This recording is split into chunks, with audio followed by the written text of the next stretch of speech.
Hey you, and welcome back to a new video. Today we want to talk about the final words of faithful believers in the Bible.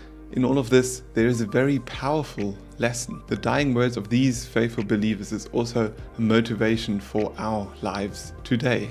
They help us achieve our goals and look at the future and look at what is ahead of us.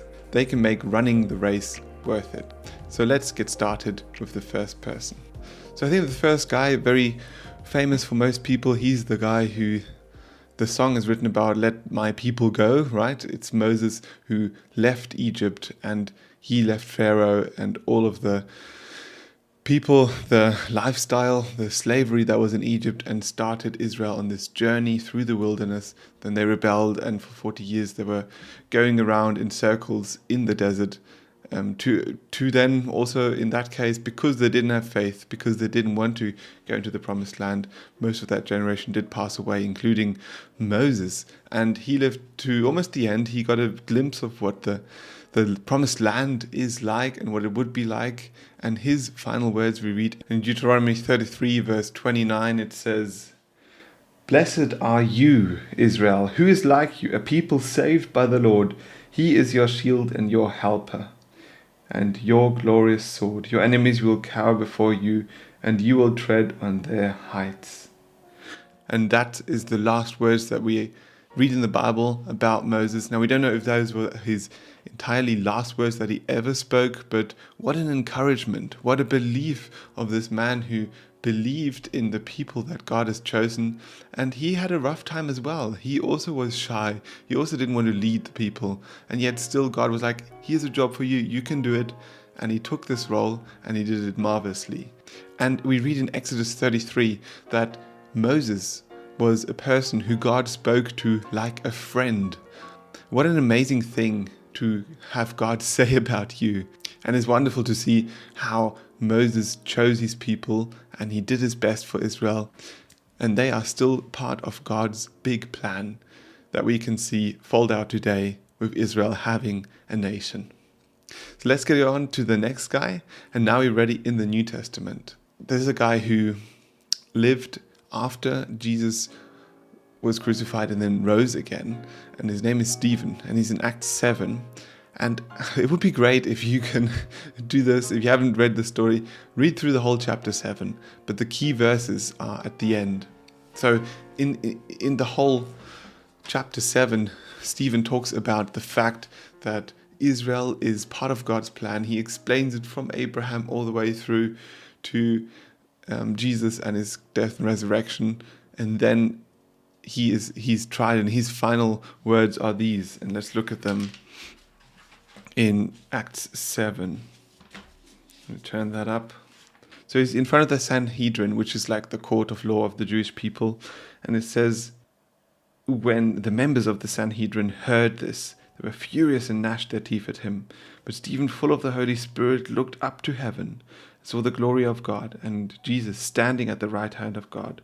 "Look," he said, "I see heaven open, and the Son of Man standing at the right hand of God." At this, they covered their ears, and yelling at the top of their voices, they all rushed at him, dragged him out of the city, and began to stone him. Meanwhile, the witnesses laid their coats at the feet of a young man named Saul.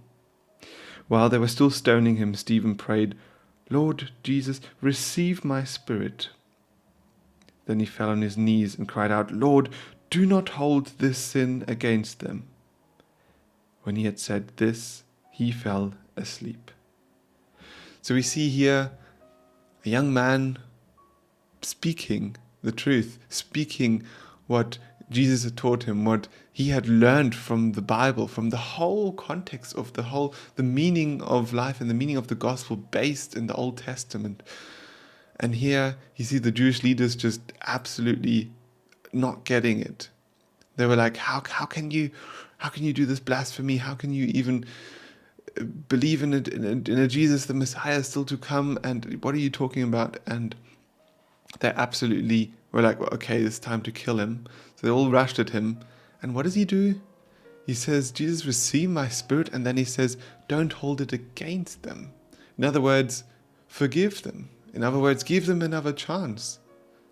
And the fantastic thing is the man at whose feet they laid the clothes. This guy, Saul, in verse 58, he later changed the name Paul. And Paul is one of the most influential preachers to the Gentiles in the account of the New Testament.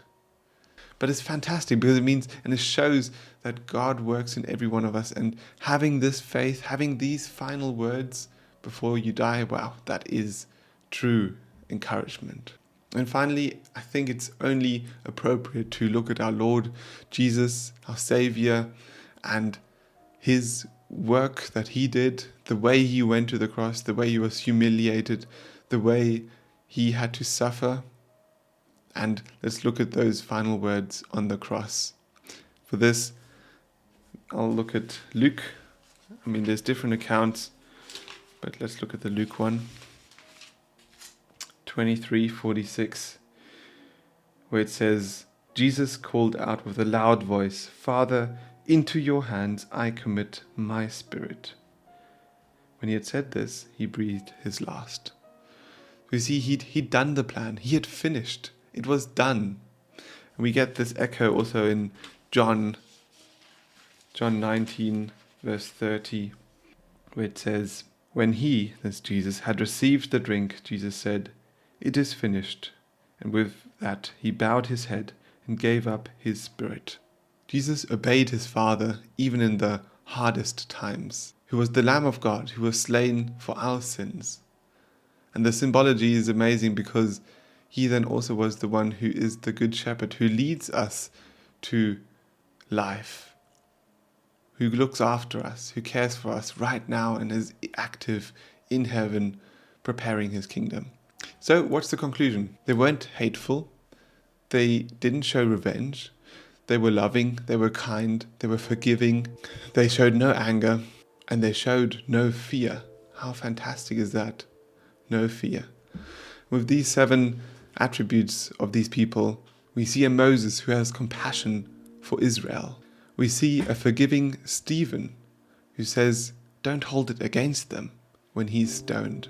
And we see our Lord Jesus Christ, who was in total obedience and had completed the plan, the mission, and was willing to give up his life for his friends. And that is us as well. So if you ask yourself, how can you mirror this today?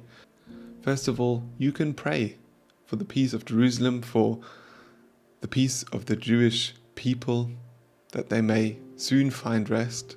Secondly, you can forgive those around you. Like, you don't have to be stoned just before death to utter these words. No, every time someone hurts you, you can be like, okay, well, that hurt, but I forgive you. Let's move on. And the third thing is, you can obey the words of God, of our Father. And sometimes it's hard to understand why they're there, what they mean, how they apply to us. But by reading in his word and studying it day by day, you will find truth, you will find purpose, and you will learn that obedience to God is not something that restricts you, but rather something that frees you. And if you want to find out what the storm is that's raging around us, we have wildfires in LA at the moment, we have catastrophes, earthquakes everywhere in the world. It's crazy how this world is slowly collapsing. I've got a video right here, is how you can find peace in today's crazy and ridiculous world. Otherwise, I wish you a wonderful day. God bless, and hope to see you next week.